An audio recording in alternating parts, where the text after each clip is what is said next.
So continuing our look at relations and functions, now we're going to take a peek at what function notation is in Algebra 2. So Mrs. Wolf, that's me, loves chocolate. This is true. Every time she eats chocolate, she smiles. Unfortunately, she is allergic to gluten. That's a wheat protein, so she cannot eat anything with wheat in it or she will get sick. So if we want to convert this paragraph into function notation, math notation, okay, we've got Mrs. Wolf, that's the name of the function. Chocolate is the input into the function named Mrs. Wolf, and the output is smiles. Okay, now that's still a lot of writing, and mathematicians like to not have to write. So we were able to convert the first two sentences here into something shorter, right? Fewer words in math notation. But now we're going to condense that even more. So instead of naming our function Mrs. Wolf, we're going to use W as a variable for wolf. Okay, then the input, instead of writing out the whole word chocolate, we're just going to use the letter C as the variable to represent that input of chocolate. So our output, since that's smiles, let's go ahead and use lowercase s as our output variable, smiles. So when we read this in math notation, the parentheses that hold the input, we use the word of. So this would read W of C equals S. And that's just a really short way of saying that the function Mrs. Wolf, when we input chocolate, outputs a smile. Okay, now for the next one, Mrs. Wolf is the function again. So W, that's our name of the function. The input is bread, so we're going to use the letter B to represent the bread. The output, right, it says that if she eats anything with wheat in it, she will get sick. So sick is the output.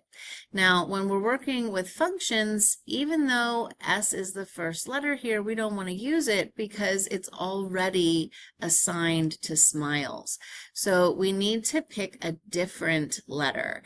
So we could do A for allergic, right? So we could say A for allergic. We could do C instead of S. Right? You can pick whatever variable you want, but it should not be the same as a variable that already has a different assigned value. Okay, so let's go ahead and look at some function notation for relations that we've got a mapping diagram that we've looked at before, a scatter plot. Here's a set of ordered pairs, or we can even look at an equation form like 2x plus 1. So our function notation, f of x equals y, right? The function's name is f for function. X is the input, y is the output. So in this scatter plot, we're going to evaluate f of 3. So that 3 is the input. So I come over to my scatter plot and I'm looking for an input of 3. Right, there's my 3. So I'm now coming down to that point where the input is 3. What's the y value that is output? So my input is 3, that output is -2. Okay, the next one is f of blank equals -1. Now the -1 is the output, and I'm looking for the input, right? I'm given the y, I want to know what's the x that goes with it. So I come over to my scatter plot, my function f, and I'm looking where y is -1. So here's my -1. There's my point. The x that goes with that is -2. So when I evaluate f of -2, that's my x. The output is -1. Okay, now we're going to take a peek at the mapping diagram. So in our mapping diagram, we want to evaluate f of 3. 3 is the input. Right, here's my 3 in the domain of my mapping diagram. Now I want to find the output that goes with it, and that is a 0 from the range oval in the mapping diagram. Okay, now looking at f of blank equals -1.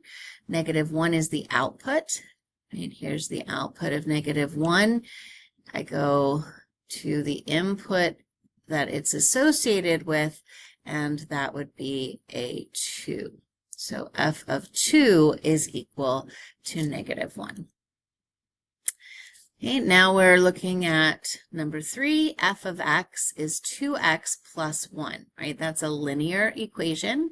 Those who remember from Algebra 1, that's y equals mx plus b form, slope-intercept form of a line. So this would graph a line that has a slope of 2 and a y-intercept of 1.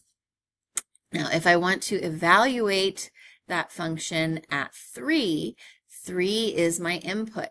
So I'm going to substitute that 3 in place of the x, right? Instead of f of x is 2x plus 1, f of 3 is 2 times 3 plus 1. We're putting the 3 in for the x. Okay, and that is following the order of operations. 2 times 3 is 6, and then plus 1 gives us 7. Okay, in the next one, we have f of blank equals -1. So this time I'm given the output, right? My output is going to be what 2x plus 1 is equal to when I know what the x is. So let's go ahead and write that as an equation. 2x plus 1, right? That's my function, f of x. I want it to be equal to -1. So to solve this linear equation, we're going to subtract 1 from both sides, and we've got 2x is equal to -2, and then to get the x all by itself, we're going to do the inverse of multiply, which is divide. So we divide both sides by 2, and x is equal to -1. So f of -1 is equal to -1, right? When the input for the x is -1, that's 2 times -1, which is -2, plus 1, which is -1. In number 4, we have a set of ordered pairs, and we want to evaluate f of 3. So we're looking in this set of ordered pairs for the x value of 3, and there it is. The y value that goes with it is the output, and that's a 0. Okay, when we're evaluating f of blank equals -1, the output is -1. That's the y value. So we look at our set of ordered pairs. There's our y value of -1, and the input, the x that goes with it, is a 2. So f of 2 is equal to -1. So go ahead and pause the video and try these 4 examples on some scratch paper or your whiteboard. And then when you've got some answers, you can resume the video to check over them. Okay, so f of 3, we're looking for the y value when the x is 3 in this scatter plot. So coming over here to x equals 3, there's our point. The y value is 2, so f of 3 is equal to 2. Okay, now we've got an output of -1. That's the y value. So we look for the point on the scatter plot with a y value of -1 and find the x that goes with it, and that's a +1. So f of +1 is equal to -1. Okay, in the mapping diagram, that 3 needs to come up a little bit. Okay, f of 3, right, the 3 is the input. We look for the arrow that points to the output, and that's a 1. So f of 3 is equal to 1. Right, now we've got an output of -1. That's in the second oval, the range. we follow that arrow back into the domain, and the element -1 is paired with it. So f of -1 is equal to -1. Okay, and number 3, here we've got a line on our graph. If we look for f of 3, that's an x of 3. We follow that to the line and then find the y that corresponds, and that's a 2. Right? So when x is 3, the y is 2. Okay, then f of blank equals -1. We're coming over to -1 for the y direction. So here's -1. There's my point. The x that goes with it is -2. So f of -2 is equal to -1. Okay, number 4, we have f of x is 12 minus 3x. That's linear. Okay, to evaluate f of 3, we're going to substitute 3 in for the x. So we have 12 minus 3 times 3. That's 12 minus 9, following the order of operations. Right? We do multiplication before subtraction, and then we can subtract. So 12 minus 3 is 3. And f of 3 is equal to 3. Now we've got f of blank equals -1. And for that one, we're going to need to set up our equation. So our function f of x, that's 12 minus 3x. That's equal to -1. And to get the x by itself, we're going to go ahead and subtract 12 from both sides. That gives us -3x equal to -13. And then we can divide both sides by -3.